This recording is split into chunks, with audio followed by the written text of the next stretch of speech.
अच्छे लोगों के साथ बुरा क्यों होता है, ये जानना क्यों जरूरी है।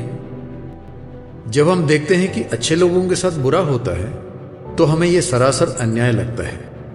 कुछ लोगों को यह भी लगता है कि अच्छे होने का कोई फायदा ही नहीं। जरा सोचिए, कुछ लोगों का मानना है कि इंसान मरते हैं और दोबारा जन्म लेते हैं। वो कहते हैं कि जिन्होंने अच्छे कर्म किए हैं उन्हें अगले जन्म में अच्छी जिंदगी मिलेगी, लेकिन जिन्होंने बुरे कर्म किए हैं उन्हें अगले जन्म में दुख झेलने पड़ेंगे। इस शिक्षा के मुताबिक एक इंसान इस जन्म में कितना भी अच्छा काम क्यों ना करे, उसे अपने पिछले जन्म के पापों की सजा भुगतनी पड़ती है। लेकिन उस सजा का क्या फायदा अगर हमें याद ही नहीं कि हमने पिछले जन्म में कौन से पाप किए थे। अगर पिछले जन्म के पापों की वजह से हमें बीमार होना ही है या हमारे साथ कोई दुर्घटना घटनी ही है, तो फिर हम अपनी सेहत और सुरक्षा का ध्यान क्यों रखते हैं। बाइबल क्या बताती है?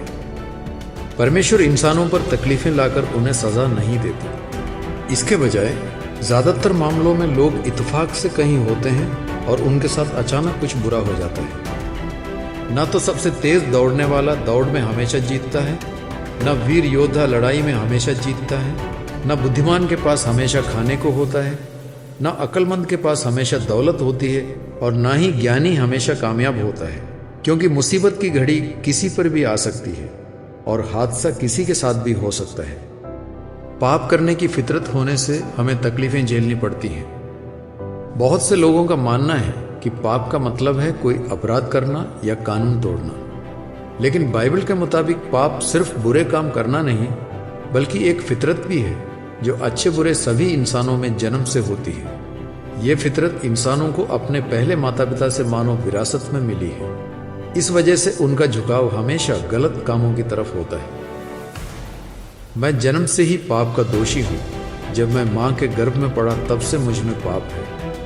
पाप का इंसानों पर बहुत ही बुरा असर हुआ है। विरासत में मिले पाप की वजह से सृष्टिकर्ता के साथ इंसानों के रिश्ते में दरार आ गई है।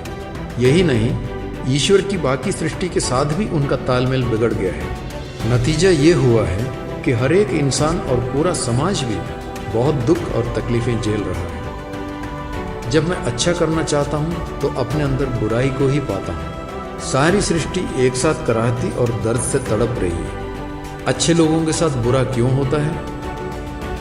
आमतौर पर पाप करने की फितरत होने से हम तकलीफें झेलते हैं। ये फितरत अच्छे बुरे सभी इंसानों को विरासत में मिली है। पाप की वजह से इंसानों में शारीरिक और मानसिक बीमारियां बढ़ी हैं। वो ऐसा व्यवहार भी करते हैं जिससे दूसरों को तकलीफ पहुंचती है। क्या ईश्वर ने यही चाहा था कि हम दुख सहें?